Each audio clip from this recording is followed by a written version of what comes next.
ഇന്ന് നമ്മൾ ഡിസ്കസ് ചെയ്യാൻ ഉദ്ദേശിക്കുന്നത് regulatory requirement for drug approval എന്ന് പറയുന്ന ടോപ്പിക്കാണ്.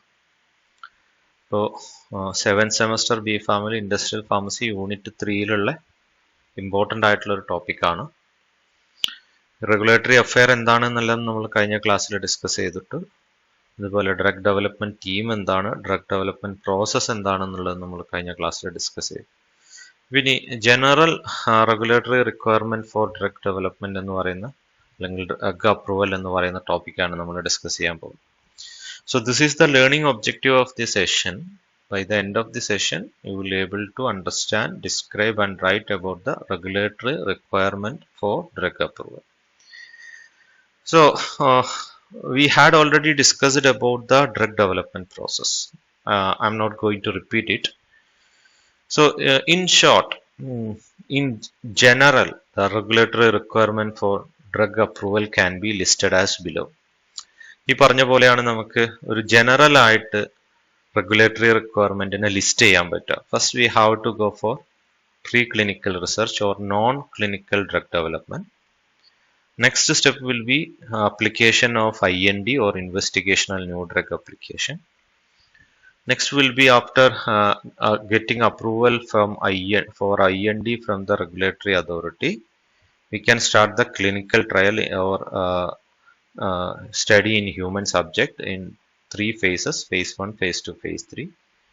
Then after successful completion of phase 1, phase 2, phase 3 clinical trial in human, we can apply for new drug application, which is the application required for marketing any new drug.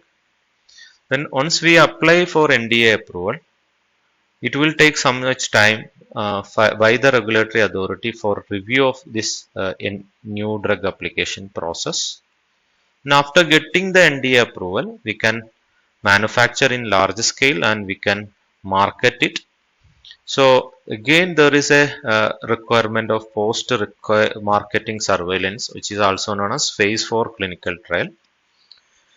So after the successful completion of phase 4 study, we will get a permanent regulatory approval.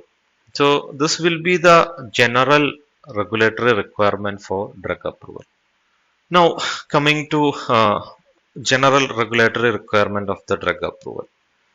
So the main difficulties in current era, when we are going to market any drug, we are not focusing to market any drug in a single country. Of course, as a MNC company, multinational company, they will look for marketing their product into different country.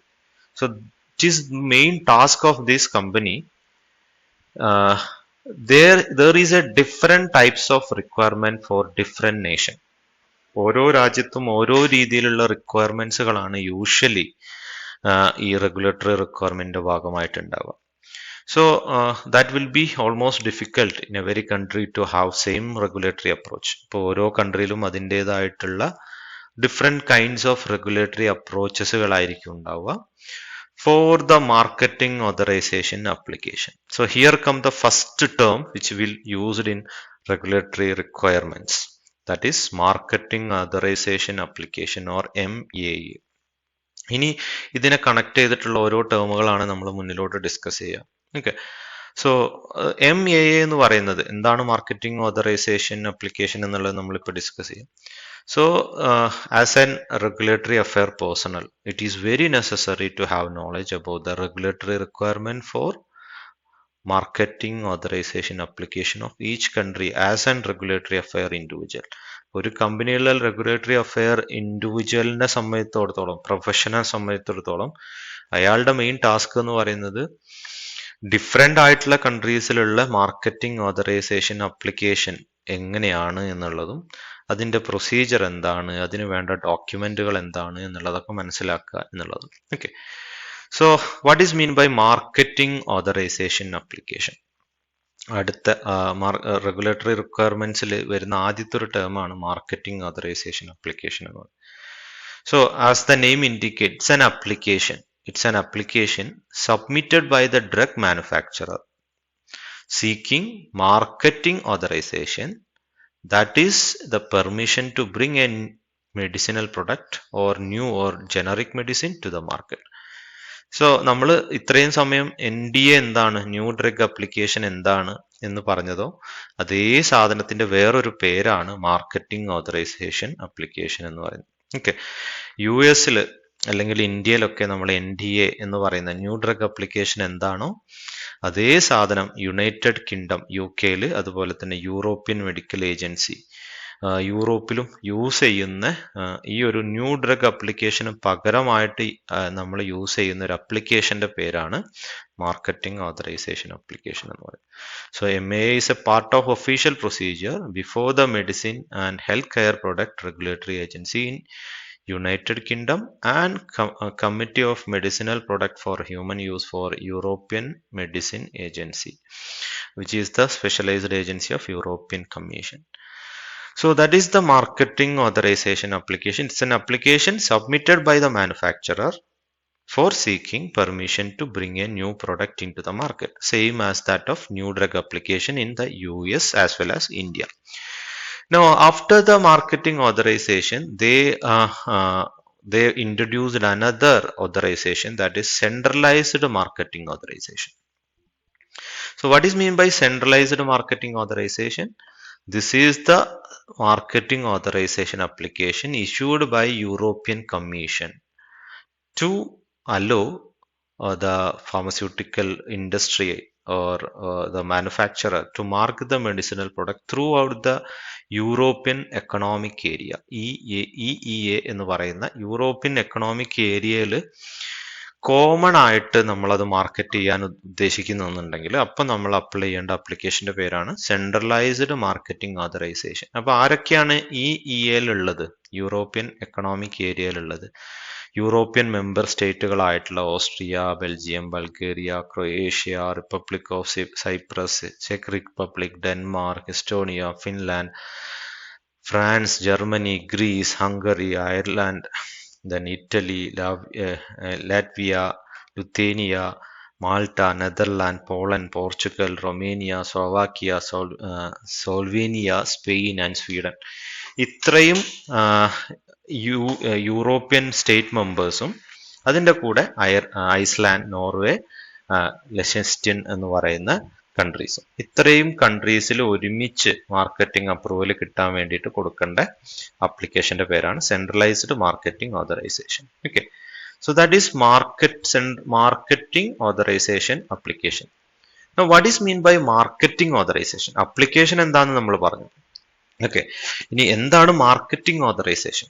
അപ്പൊ ഈ marketing authorisation application നമ്മൾ കൊടുക്കുന്ന സമയത്ത് അത് review ചെയ്യുന്നതും assess ചെയ്യുന്നതുമായിട്ടുള്ള പ്രോസസ്സിനെ പറയുന്ന പേരാണ് marketing authorisation. So the process of reviewing and assessing that the evidence by assessing the evidence by a regulatory authority to support a medicinal product such as drug in relation to its marketing, finalized by granting the license to be sold. അപ്പോൾ regulatory authority ചെയ്യുന്ന പ്രോസസ്സിന് പറയുന്ന പേരാണ്. നമ്മൾ marketing authorisation application കൊടുത്തു കഴിഞ്ഞു കഴിഞ്ഞാൽ ഈ പറഞ്ഞ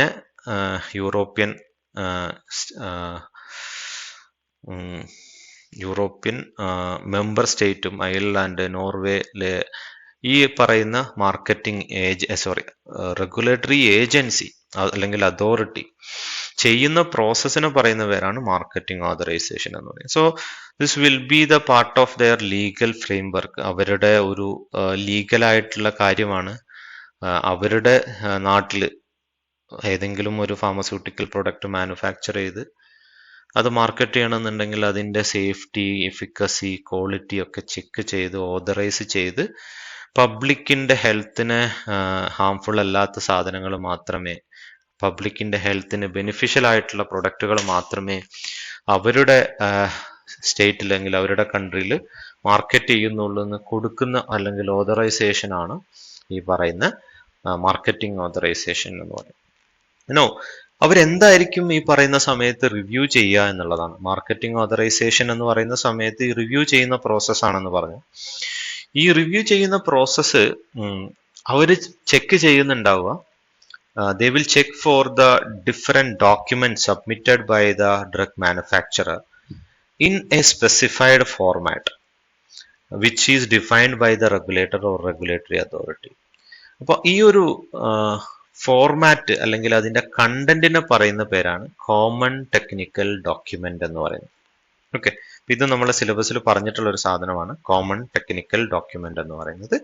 സോ കോമൺ ടെക്നിക്കൽ ഡോക്യുമെന്റ് എന്ന് കേൾക്കുന്ന സമയത്ത് മനസ്സിലാവുക, ഈ മാർക്കറ്റിംഗ് ഓതറൈസേഷൻ അപ്ലിക്കേഷൻ അല്ലെങ്കിൽ ന്യൂ ഡ്രഗ് അപ്ലിക്കേഷൻ രണ്ടും സെയിം ആണ്, ഡിഫറെന്റ് കൺട്രീസിൽ ഡിഫറെന്റ് പേര് യൂസ് ചെയ്യുന്നു എന്ന് മാത്രം. ഓക്കെ, ഈ രണ്ട് സംഗതികൾക്കും ഈ റെഗുലേറ്ററി അതോറിറ്റി റിവ്യൂ ചെയ്യുന്ന സമയത്ത് അവർക്ക് കിട്ടേണ്ട ഡോക്യുമെന്റിന്റെ കണ്ടന്റും അതിന്റെ ഫോർമാറ്റും അല്ലെങ്കിൽ ഒരു ഗ്രൂപ്പ് ഓഫ് ഡോക്യുമെന്റ്സിനെ പറയുന്ന പേരാണ് കോമൺ ടെക്നിക്കൽ ഡോക്യുമെന്റ് എന്ന് പറയും. No suppose if we are using an electronic version of the common technical document, that will be known as electronic common documents or ECTD. Okay, ECTD, electronic common technical document. Okay, so that is the marketing authorization. Now next we come the common technical document. So common technical document is a set of specification for an application dossier. Application dossier is nothing but the technical document accompanying a new drug application or generic drug application for the registration of medicine and designed to be used across the Europe, Japan, United States. Okay, അപ്പോൾ ഇവരാണ് ആദ്യമായിട്ട് ഈ പറയുന്ന common technical document എന്ന് പറയുന്ന ഈ ഒരു format introduce ചെയ്തിട്ടുള്ളത്. യൂറോപ്പ്, ജപ്പാൻ, യുണൈറ്റഡ് സ്റ്റേറ്റ് ഇവിടെയൊക്കെ യൂസ് ചെയ്തുകൊണ്ടിരിക്കുന്ന set of specification of application ഡോസിയറിനെ പറയുന്ന പേരാണ് കോമൺ ടെക്നിക്കൽ ഡോക്യുമെന്റ് എന്ന് പറയുന്നത്. ഓക്കെ, അപ്പൊ ഇതിന്റെ പ്രത്യേകത എന്താണ്? What is the importance of this common technical document? It's an internationally agreed format for preparing application regarding new drug intended to be submitted to the regional regulatory authority in participating country. ഏത് രാജ്യത്താണോ ആ drug market ചെയ്യാൻ ഉദ്ദേശിക്കുന്നത് ആ market ചെയ്യുന്ന രാജ്യത്തെ regulatory അതോറിറ്റിക്ക് കൊടുക്കാൻ പറ്റുന്ന ഒരു ഇന്റർനാഷണലി അഗ്രി ചെയ്തിട്ടുള്ള ഫോർമാറ്റ് ആണ് CTD അല്ലെങ്കിൽ കോമൺ ടെക്നിക്കൽ ഡോക്യുമെന്റ് എന്ന് പറയുന്നത്. ഇപ്പൊ നമ്മൾ പറഞ്ഞു ഇന്റർനാഷണലി അഗ്രി ചെയ്യുന്നതാണ്. അപ്പൊ ആരാണ് ഇത് അഗ്രി ചെയ്യുന്നത് എന്നുള്ളതാണ് അടുത്ത ഒരു സംഗതി. ഓക്കെ, സോ ഈ ഒരു CTD common technical document develop ചെയ്തിട്ടുള്ളത് യൂറോപ്യൻ മെഡിസിൻ ഏജൻസി, അതുപോലെ തന്നെ USFDA, അതുപോലെ തന്നെ ministry of health, labour welfare, Japan. ഇവർ മൂന്ന് കൺട്രീസിന്റെ റെഗുലേറ്ററി അതോറിറ്റിയും കൂടി ഒരുമിച്ച് ഡെവലപ്പ് ചെയ്തിട്ടുള്ള ഒരു കോമൺ ആയിട്ടുള്ള ഇന്റർനാഷണലി അഗ്രി ചെയ്തിട്ടുള്ള ഫോർമാറ്റ് ആണ് കോമൺ ടെക്നിക്കൽ ഡോക്യുമെന്റ് എന്ന് പറയുന്നത്. ഓക്കെ, അപ്പൊ ഇനി നമ്മൾ പറഞ്ഞു ഇത് ഇന്റർനാഷണലി അഗ്രി ചെയ്യാന്ന് പറയുന്ന സമയത്ത് it is maintained by ICH, international council on harmonisation of technical requirement for the registration of pharmaceutical for human use. Internationally accept ചെയ്യാന്ന് പറഞ്ഞാൽ ലോകത്തുള്ള എല്ലാ രാജ്യവും അക്സെപ്റ്റ് ചെയ്തു എന്നല്ല അത് ഉദ്ദേശിക്കുന്നത്.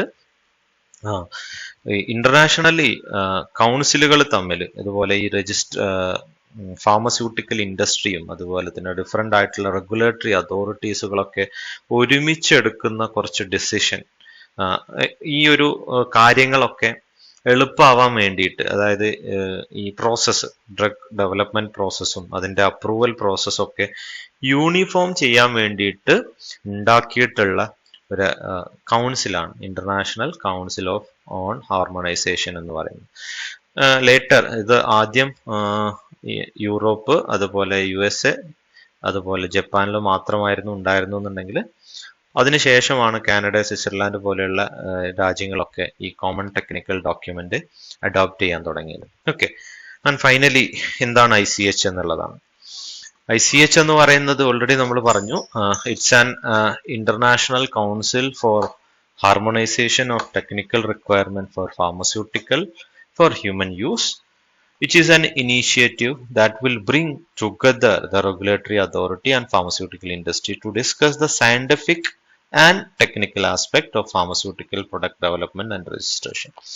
ഇപ്പൊ ഇന്റർനാഷണലി ഒരു അസോസിയേഷൻ അല്ലെങ്കിൽ അസോസിയേഷൻ എന്നും പറയാൻ പറ്റില്ല, ഓർഗനൈസേഷൻ ഒന്നും പറയാൻ പറ്റില്ല. ഇത് എല്ലാവരും കൂടിയുള്ള ഒരു സഹകരണമാണ് എന്ന് മാത്രമേ നമുക്ക് പറയാൻ പറ്റുള്ളൂ.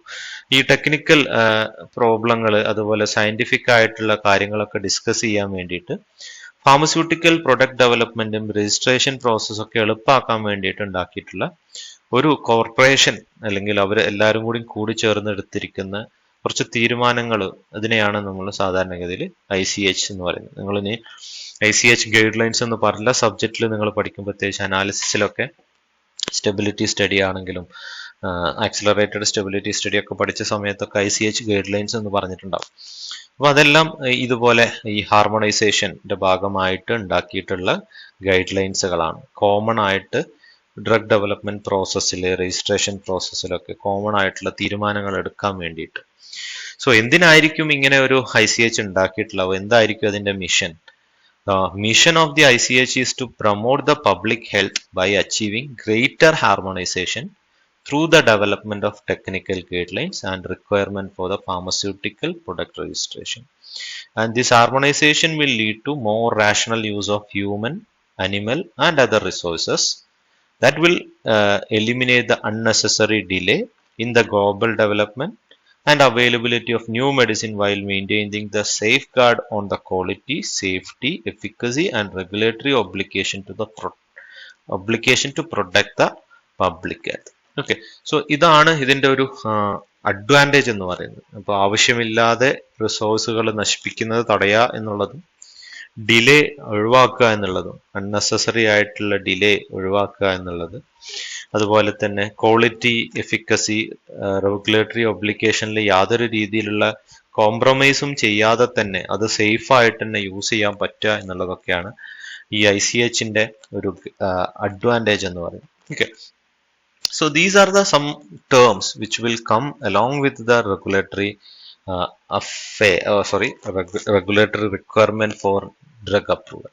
Okay, so these are the different names of application in as the part of regulatory requirement for approval of new drug.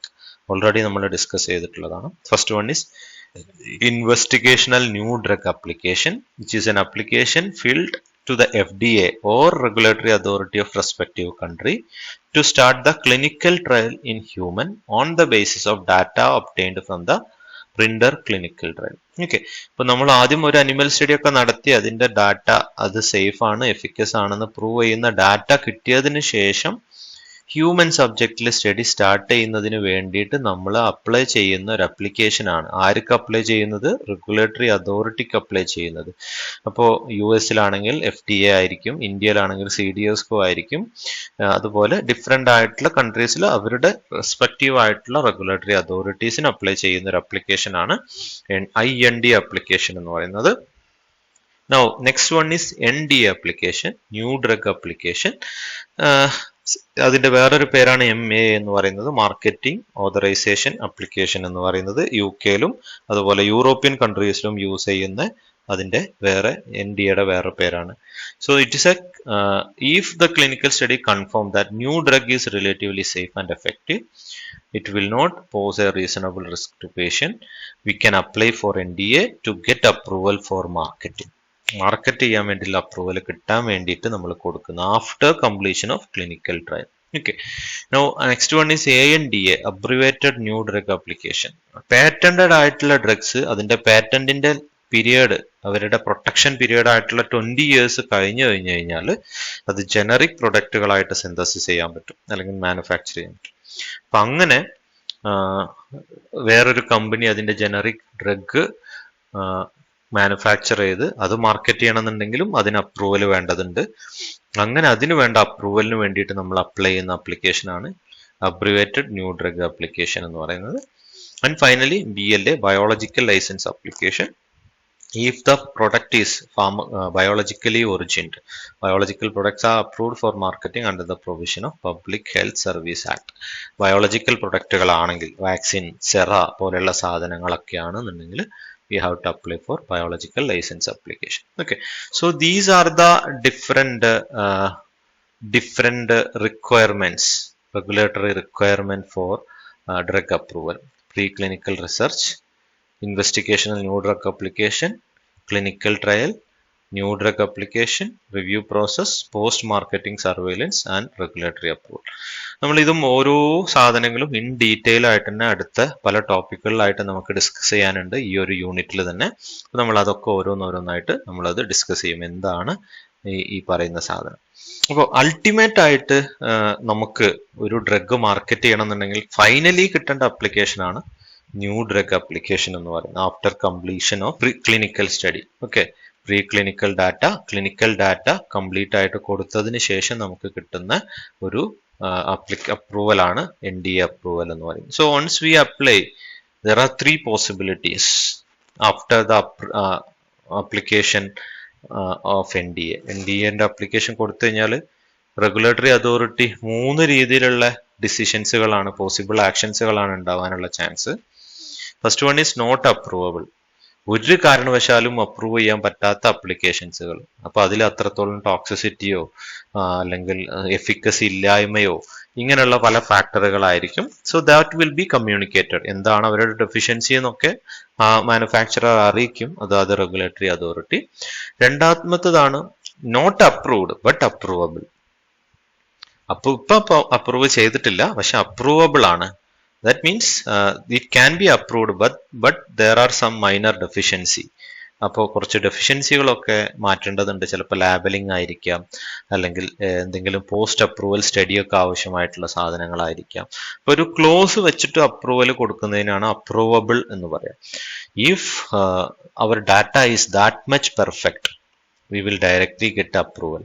വേറെ ചോദ്യങ്ങളൊന്നുമില്ല, നമ്മളെ പ്രൊഡക്റ്റ് അത്രയും സേഫ് ആണ്, എഫിക്കസ് ആണ്, അത് സയന്റിഫിക് ആയിട്ട് പ്രൂവ് ചെയ്യാനുള്ള എല്ലാ ഡാറ്റയും കൊടുത്തിട്ടുണ്ട് എങ്കിൽ നേരെ നമുക്ക് NDAയുടെ അപ്രൂവൽ കിട്ടുകയും ചെയ്യും. Okay, so these are the different possible actions after the review of NDA. Okay, ബാക്കിയുള്ള ഓരോ ആപ്ലിക്കേഷൻസും നമ്മൾ ഡീറ്റെയിൽ ആയിട്ട് ഓരോരോ ടോപ്പിക്കിൽ നമ്മൾ ടോപ്പിക്കായിട്ട് തന്നെ നമുക്ക് ഡിസ്കസ് ചെയ്യാനുണ്ട്. അപ്പോൾ ഡിസ്കസ് ചെയ്യുന്ന സമയത്ത് എന്താണ് ഈ ആപ്ലിക്കേഷൻ എന്നുള്ളതും, ആ ആപ്ലിക്കേഷൻ കൊടുക്കുന്ന സമയത്ത് വേണ്ട കണ്ടന്റുകൾ എന്താണ്, അതിന്റെ ഫോർമാറ്റ് എന്താണ്, അതിൽ എന്തൊക്കെയാണ് ഡോക്യുമെന്റ് ഇൻക്ലൂഡ് ചെയ്യേണ്ടത് എന്നൊക്കെ നമുക്ക് പഠിക്കാനുണ്ട്. അത് നമ്മൾ അതാത് സമയത്ത്